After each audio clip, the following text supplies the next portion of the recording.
वो इनकी 3 दिन वाली सेना न चीन का सामना कर पाई, न पाकिस्तान का सामना कर पाई, कहीं दिखी ही नहीं। सेना के बड़े अधिकारी इन्होंने इनॉग्रेशन किया और फीता काटा, तो इनका कहना यह था कि पाकिस्तान का हर इंच हर कोना कवर कर लेंगे। ये बोलने का क्या तात्पर्य है? क्या पाकिस्तान हमारे आधे भारत को उड़ाने के लिए काबिल? और इसी वजह से आज की तारीख में हमारे पास लड़ाकू विमान कम, हमारे पास मिसाइल्स कम, हमारे पास ड्रोन्स बहुत कम, हमारे पास सैनिक बहुत कम, हमारे पास हमारे नौसेना की हालत दुबली। भाई उसकी मिसाइलें दिल्ली तक तो आ ही सकती हैं, उसकी मिसाइलें राजस्थान, गुजरात, पंजाब तो आ ही सकती हैं, उसकी मिसाइलें यूपी तक तो आ ही सकती हैं, मध्य प्रदेश आ ही सकती हैं। और क्या बचा फिर आपके पास? तो ऑपरेशन सिंदूर के नाम पे जो कुछ भी हुआ, उसके बाद कुछ सेना अधिकारियों ने, खास करके सीडीएस साहब, अभी जो मैस्कुलर चीज इन्होंने दिखाया कि मैं मसलमैन हूं और पाकिस्तान का तो ये हाल कर देंगे और हुआ, ये सब पॉलिटिकल। मोदी जी और उनका गैंग जो है, बुरा लगेगा सुनने में, लेकिन ये रक्षा सौदों की दलाली कर रहे हैं। लेकिन कितनी पावरफुल है वो सामने आ चुका। आज की तारीख में Modi ji has failed Indian army, Indian air force, Indian navy. Bipin Rawat को भी सुना था, वो भी ऐसी मस्कुलर बातें करते थे, हकीकत से बहुत दूर। ये दुश्मन जिसको हम कहते हैं, तो वो जब देखते होंगे तो वो हंसते होंगे कि ये हैं, ये दुखियारे लोग, इनके भरोसे हमसे लड़ने के लिए लोग बातें करते हैं। सेना के बड़े अधिकारियों का कुछ ऐसा बयान आया कि लगा कि सेना भी चुनाव लड़ने वाली है। बिना किसी प्रोवोकेशन के, बिना किसी वजह के वो पड़ोसी मुल्क को धमकियां दे रहे थे। और हम देखने लगे, आगे पीछे ढूंढने लगे कि क्या कुछ घटना घटी है जिस वजह से उनको इस तरह के सियासी ऐसा बयान जो बड़की मारना जिसे हम कहते हैं, उस तरह का बयान वो देने लगे। तो मुझे तो कोई खबर मिली नहीं। और बाद में जब उसका क्रिटिक आया और लोगों ने एतराज किया, एक्सपर्ट्स ने एतराज किया कि सेना इस तरह के बयान नहीं देती है, अगर इस तरह का बयान आएगा तो वो मंत्रालय की तरफ से आएगा। तो ऑपरेशन सिंदूर के नाम पे जो कुछ भी हुआ, उसके बाद कुछ सेना अधिकारियों ने, खास करके सीडीएस साहब ने, अभी जो मैस्कुलर चीज इन्होंने दिखाया कि मैं मसलमैन हूं और पाकिस्तान का तो ये हाल कर देंगे और हुआ, ये सब पॉलिटिकल बातें हो गई हैं। मैं जहां तक समझता हूं सीडीएस कोई ऑफिशियल पोजीशन नहीं है आर्मी में। ये तो राष्ट्रपति जी को भी रिपोर्ट नहीं करते हैं, तो प्रधानमंत्री को रिपोर्ट करते हैं, एक लिंक बन के बीच में बैठे हुए हैं। इसलिए ये इस प्रकार की भाषा इनकी बोलना, इनसे पहले आपने अनिल रावत को भी बिपिन रावत को भी सुना था, वो भी ऐसी मस्कुलर बातें करते थे, हकीकत से बहुत दूर। ये रोमांटिसिज्म जो है, ये करने की आवश्यकता नहीं है, इससे हमारी सेना के मोराल को धक्का पहुंचता है। इतना बड़बोलापन जनरल साहब लोगों का इस समय पाकिस्तान को लेके, मसल देंगे, ये कर देंगे, फलाना कर देंगे, इसका कारण डोनाल्ड ट्रंप है। डोनाल्ड ट्रंप पिछले कई महीनों से मोदी जी को आम भारतीय की भाषा में कहें तो पॉलिटिकली मसल रहा है। डोनाल्ड ट्रंप ने यह कहा कि पाकिस्तान और भारत का ऑपरेशन सिंदूर उसने रुकवाया, वहां से शुभकामनाएं ट्रंप ने भेजी, साथ में यह कहा कि अब तुम पाकिस्तान के साथ लड़ाई नहीं लड़ोगे।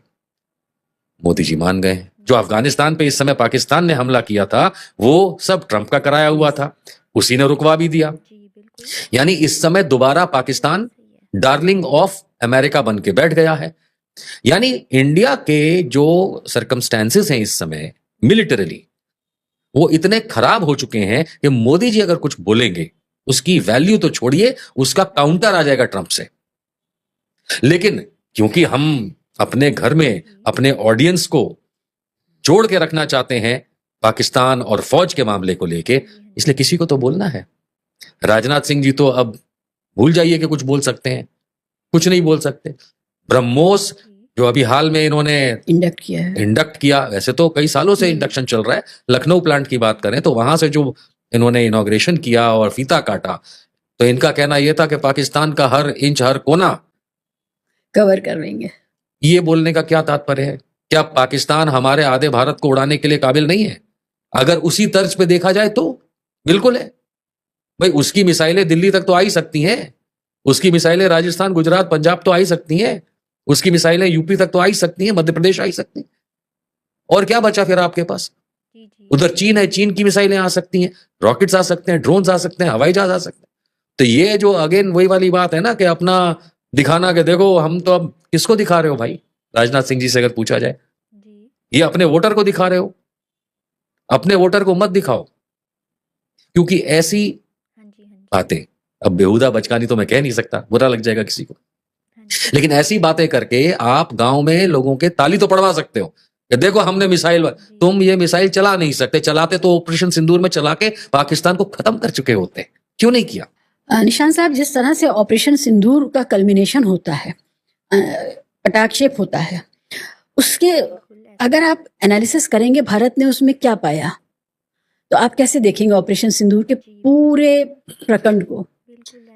देखिए, सवाल मेरे मन में तो ये गूंजता है कि हमने ऑपरेशन सिंदूर के नाम पे क्या क्या खोया। पाया तो हमने कुछ भी नहीं। अगर हमने कुछ पाया होता तो माहौल कुछ बदल चुका होता। आपने पूछा ऑपरेशन सिंदूर के बारे में, मैं शुरू करता हूं कि भाई ऑपरेशन सिंदूर की जरूरत क्यों पड़ी, कहां से टेररिस्ट आए, कैसे आ गए, कैसे उन्होंने पहलगाम अटैक किया, अलाउ किया गया होगा तभी आए होंगे। पहलगाम के बाद आपने जिस तरह से रिएक्ट किया, आपने ऑपरेशन सिंदूर, अगेन सिंदूर शब्द का इस्तेमाल आपने जो किया वो भी एक हिंदूवादी बिहेवियर को अट्रैक्ट करने के लिए किया, पुरुषवादी, और वो भी यही नॉर्थ इंडिया के अंदर ज्यादा उस चीज का चलन चलता है।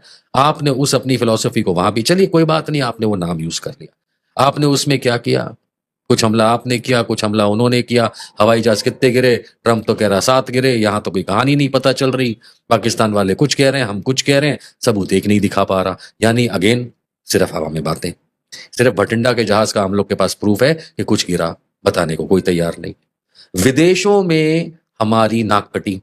ऑपरेशन सिंदूर की वजह से आज की तारीख में पाकिस्तान दूसरों का डियर फ्रेंड बन गया है, इंडिया अलग थलग पड़ गया है, हमारा कोई साथ देने को तैयार नहीं। हमने मिलिटरीली क्या खोया, ये तो खैर सरकार बताएगी, सरकार से हम सवाल पूछ सकते हैं, सेना से नहीं पूछ सकते। लेकिन हमने इज्जत कितनी गंवाई, हमने अमेरिका के सामने अपनी इज्जत गंवाई कि ट्रंप आज तक हमको इतने महीनों तक उल्टा सीधा सुना रहा है। हमारे प्रधानमंत्री के मुंह में जुबान नहीं है कि बोल सकें, हमारे रक्षा मंत्री के मुंह में जुबान नहीं है बोल सकें, हमारे मीडिया में अलग अलग टाइप के प्रेस नोट चले जाते हैं या बाइट चली जाती हैं इन लोगों की, सिर्फ हवाई बातें।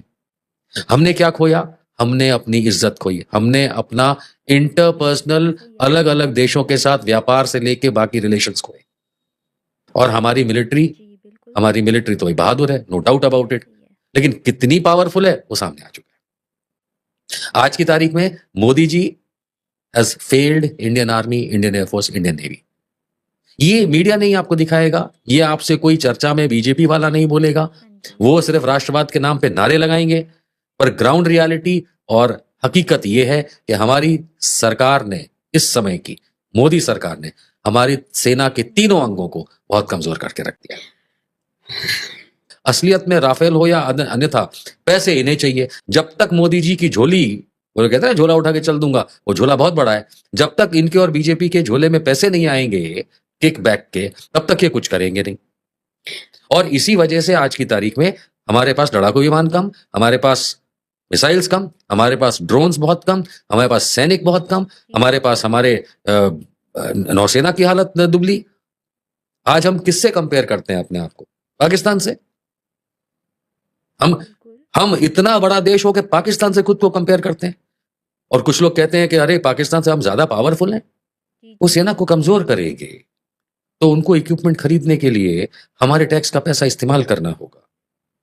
अगर वो सेना को ज्यादा सैनिक रखना, ज्यादा बलशाली बनाना, तो फिर उनको वो रोल नहीं मिलेगा जो एक बार्गेन करने वाले रक्षा सौदे के दलाल का रोल होता है। अब मोदी जी और उनका गैंग जो है, बुरा लगेगा सुनने में, लेकिन ये रक्षा सौदों की दलाली कर रहे हैं। पाकिस्तान को मार देंगे और हम सेना का सम्मान करते हैं। ये जितने सोशल मीडिया पे सेना का सम्मान करने वाले लोग हैं, ये सेना में जाके काम क्यों नहीं करते? आरएसएस ने कहा कि हम बहुत शॉर्ट नोटिस में, 3 दिन की शॉर्ट नोटिस में हम सेना के लिए अपनी फौज भेज सकते हैं। जो किसने कहा? आरएसएस। किसने? आरएसएस ने। वो कौन है? राष्ट्रीय स्वयंसेवक संघ। ये कहाँ रजिस्टर्ड है? ये ऐसे फर्जी राष्ट्रीय स्वयंसेवक संघ एक फर्जी संस्थान बना के ब्लैक का पैसा में अपना बिजनेस करने वाले, जो हमारे देश के संविधान और तिरंगे का अपमान करने वाले, जो महात्मा गांधी, जवाहरलाल नेहरू जैसे देश को बनाने वालों की बेइज्जती करने वाले, जो अपने अब्बा हेडगेवार और गोलवारकर का कहीं नाम ना ले पाने वाले, ये ऐसे जो अपने रज्जू भैया और सुदर्शन का कहीं दुनिया में नाम ना ले पाने वाले लोग, ये हमारे देश को सिखाएंगे। ये आरएसएस कौन है? ये एक देशद्रोही संस्था कहलाई जा सकती है। पहली बात, संस्था होनी तो चाहिए, हमने तो सुना है आपके दिल्ली में हेडक्वार्टर बना लिया, सरकार बदलने दीजिए, बुलडोजर मैं चलवाऊंगा उस पे। ये जो डायलॉग मारा गया था ये मोहन भागवत ने मारा था। जी, मोहन भागवत ने डायलॉग मारा था कि सेना, हम तो 3 दिन में ऐसी सेना तैयार कर देंगे। सवाल ये उठता है कि इन 11 सालों में वो इनकी 3 दिन वाली सेना न चीन का सामना कर पाई, न पाकिस्तान का सामना कर पाई, कहीं दिखी ही नहीं। सोशल मीडिया पे सैनिकों की जो वीडियोस आई हैं जिसमें वो शिकायत कर रहे हैं अपने सिस्टम से, वो भी बहुत भयानक है। हमें सोच के लगता है कि हमारे सैनिक जो सर्व कर रहे हैं अभी, उनके हालात अच्छे नहीं हैं। बहुत वीडियोस, और मैं ये सोचती हूँ कि ये वीडियोस तो उनसे वो लोग भी देख रहे हैं जिनसे इनको लड़ना है, पड़ोसी मुल्क या दुश्मन जिसको हम कहते हैं। तो वो जब देखते होंगे तो वो हंसते होंगे कि ये हैं, ये दुखियारे लोग, इनके भरोसे हमसे लड़ने के लिए लोग बातें करते हैं। सामने रख के जबरदस्ती 2 महिलाओं को बिठा करके, फौजी यूनिफॉर्म, क्योंकि वो कर्नल हैं, विंग कमांडर हैं, पाकिस्तान के साथ फ्रिक्शन है। तो ये किसका आइडिया था कि फालतू का ये नौटंकी करवाएं? माफ कीजिएगा। ठीक है, ये तो हमें पता था। एक डीजीएमओ होता है, डायरेक्टर जनरल मिलिट्री ऑपरेशंस होता है, वो अपना बयान देता है, काफी है। आपने उसको टीवी सोप ऑपेरा बना दिया, आपने ये दिखाना शुरू कर दिया रोज की ब्रीफिंग पब्लिक। हम कब से ये फौजी ब्रीफिंग पब्लिक में देने लगे? हम कब से आर्मी, एयरफोर्स, नेवी वाले, हम कब से इस देश के अंदर हर फ्रिक्शन, एवरीडे फ्रिक्शन को पब्लिकली दिखा के मस्कुलर पेट्रियोटिज्म दिखाने लगे? अगर इतना ही था तो मेरे राफेल और मिराज 2000 कितने गिरे वो भी दिखा देते। वहां आकर के बोलती बंद हो जाती है। लेकिन महिलाओं को आगे करके ये दिखाना, और उसमें थैंक यू मिस्टर मोदी, आपने ये जानबूझ के जो नौटंकी क्रिएट करी दिखाने के लिए, जो हमारे देश में क्या कई देशों में नहीं होती है।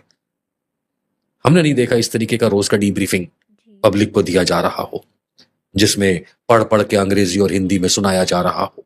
ये जो आपने, माफ कीजिएगा, ये जो आपने बेवकूफी की, इसका पहला नतीजा तो ये हुआ कि बीजेपी वालों ने तो यहां तक चले गए कि सोफिया कुरैशी अपने भाइयों को, आतंकवादियों को, मतलब इस तरीके की गंदी भाषा इस्तेमाल शुरू कर दी। और कई बीजेपी वाले तो तारीफ करने लगे, और बीजेपी इन द सेंस वो राइट विंग वाले जो खास करके सोशल मीडिया वाले, कि देखो हम लोग, उन्होंने तो सोफिया कुरैशी को बिल्कुल बॉर्डर पे पहुंचा के लड़ाई करवा दी, और व्योमिका सिंह तो हवाई जहाज में बैठ के जा रही, जबकि वो दोनों खाली प्रवक्ता हैं। जब आपने ये सीन क्रिएट किया तो याद रखिए, सिक्के के 2 पहलू होते हैं। आपने ये करने की कोशिश की, फ्लिप साइड आनी थी और आई। फिर इन्हीं में से कुछ लोगों ने इतनी बदतमीजी करी आम जनता में से, आपने जो ड्रामा दिखाया पीछे फलाना चल रहा है, ये जो आपने पिक्चराइजेशन ऑफ पता नहीं क्या दिखाने की कोशिश की, तो फिर फ्लिप साइड भी होती है। फ्लिप साइड आती, दुश्मन मुल्क से आती तो सबर हो जाता ना। अपने ही मुल्क के लोग, दुश्मन मुल्क हंस रहा था, दुश्मन मुल्क हंस रहा था, तुम ये सब क्या कर रहे हो, और हमें उस बात का अंदर से चुभ रहा था कि हम ये ड्रामा क्यों कर रहे हैं। तो किसी भी हालात में हम रेडी नहीं हैं किसी भी प्रकार के कन्वेंशनल युद्ध के लिए, लेकिन हमारी सेनाओं की कैपेबिलिटी जरूर क्वेश्चन मार्क है, खुद सेना अध्यक्ष लोग बोलते हैं। लेकिन ये छाए हुए हैं चैनल्स पर, जब कुछ भी घटनाक्रम होता है तो सबसे ज्यादा यही लोग आगे बैठते हैं। बीजेपी प्रवक्ता भी वही बोल रहे हैं, और वही एंकर भी बोल रहे हैं, और वही ये रिटायर्ड ऑफिसर्स बोल रहे हैं। तो ये एक इकोसिस्टम इस तरह का है। देखिए, मैं आपको बताऊं कि एक पाकिस्तानी भारतीय सेना को मेरे सामने बैठ के गरिया रहा है, सामने बीजेपी प्रवक्ता और जनरल लोग बैठ करके चुप हैं। हम भारतीय हैं भाई, हमारा खून खौलेगा। अभी पाकिस्तान के एक बड़े पत्रकार ने कहा है कि हमें बुलाया जाता है कि आओ और आकर के बड़ी बड़ी गालियां दो भारत को, और उसके पैसे हमें दिए जाते हैं, और एक बार हम जब बोल चुकेंगे तो उधर से फिर अटैक किया जाता है।